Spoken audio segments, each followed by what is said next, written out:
Stony Brook Farms initially began as a corn maze when it first opened its doors, but many years later, it's grown to be one of the world's largest corn mazes.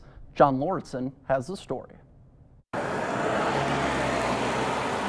Definitely small town USA. Everybody knows everybody. That's because many of the families that live in Foley have been here for generations. They are as rooted as the crops they grow. We start in the spring with asparagus. We do sugar snap peas, green beans, broccoli. We roll into sweet corn, which is our biggest crop. Brad Shimoleski and his family run Stony Brook Farms. They grow vegetables for grocery stores, but not all of their corn ends up in a supermarket. And then you decide somewhere along the line, we should make a maze. Our first year we started, it was just basically a pumpkin with kind of a maze, in there. From a simple pumpkin in 2016 to one of the largest mazes in the world.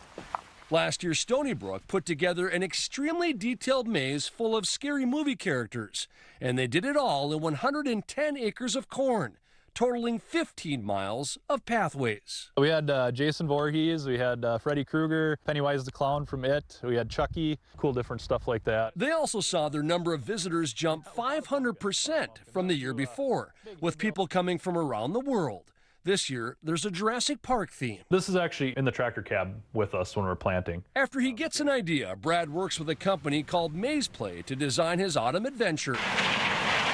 Then he uses the best of farm technology to get the labyrinth just right. If you actually zoom in on it a little bit, you can actually see there's lines, and each one of those little lines there is a planter pass. Going a steady 3 miles an hour. The program tells his tractor where to drop seeds in the spring, so he gets this in the fall.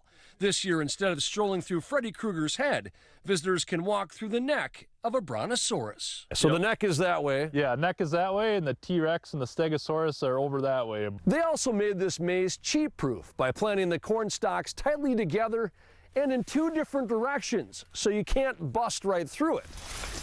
The record for getting through the most difficult maze last year was 40 minutes, but some people can spend hours trying to find their way. You've never gotten lost? Haven't gotten lost. Not yet, anyway. If you do, you just keep on going in one direction and you'll hit a road eventually. But for most visitors, it's less about the end result and more about the journey. It's a ton of fun. We're blown away by the people who just say, thank you for doing this. Really, next year we don't know what we're going to do, so if you have any suggestions, let me know.